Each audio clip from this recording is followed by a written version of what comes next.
Hi, I'm Amy Shannon from Amy's Bookshelf Reviews, and this is the featured video review. The book I recently read is called Forged in Fire, and it's the second book in the Fire Chronicles series by C.J. Bahr.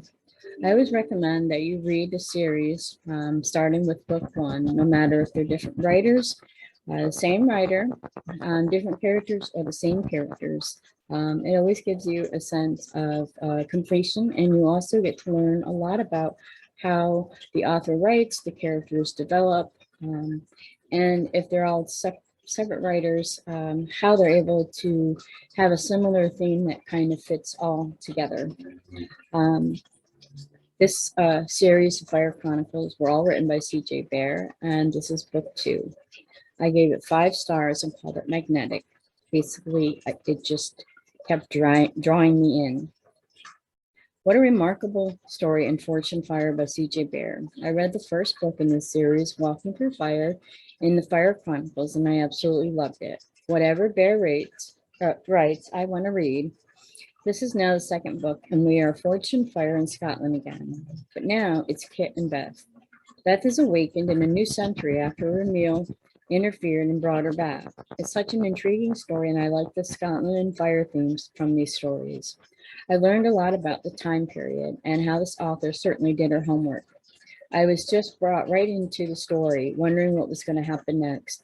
Life, death, danger, intrigue, and devilish evil. It's definitely unputdownable, and it's always an honor to read this author's books. This author is a great storyteller. The story brings the reader on a superb journey, and it's a magnificent story that keeps this reader turning the pages. Very impressive. I can't wait to read the next book in the series, Redeemed by Fire. So a little bit about Forged in Fire. Beth moved to Scotland to marry the love of her life, but then he betrays her and she ends up dead. However, Archangel Ramil interferes and she awakens to find herself in 18th century England.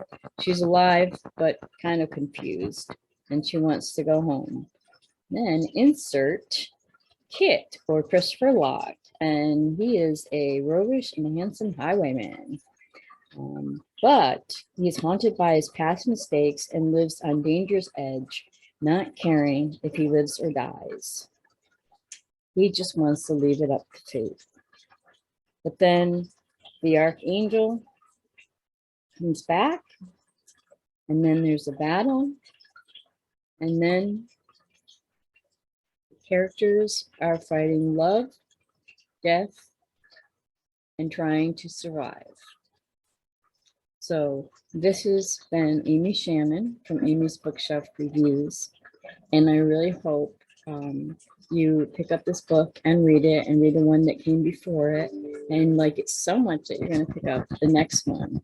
So stay healthy and be well. Thank you.